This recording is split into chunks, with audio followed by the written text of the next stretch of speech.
ଜେଜେମା ଏଇଠି ବସି କ'ଣ କରୁଛନ୍ତି ଆଗକୁ ଦେଖିଲେ ନିଶ୍ଚୟ ଜାଣିପାରିବେ।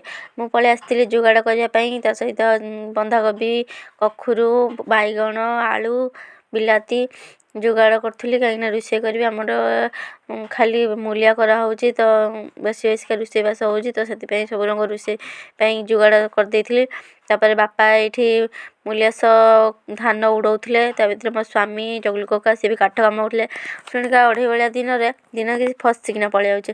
ଏଠି କୁକୁର ଛୁଆ ଏତେ ଛୁଆ ଜନ୍ମ ଦେଇଛି ଯେ ତ ସେଠି ବି ନ ବସିଲେ ନ ହେବ, ତ ସେଥିପାଇଁ ଜେଜେମାଙ୍କୁ ସେଇଠି ବସେଇ ଦିଆହେଇଥିଲା। ତ ସିଏ ସେଇଠି ବସିକି ଧାନ ଚାଉଳ ଯୋଗଉଥିଲେ, ତ ମୁଁ ପଳେଇ ଆସିଥିଲି ଭାତ ବସେଇତେ।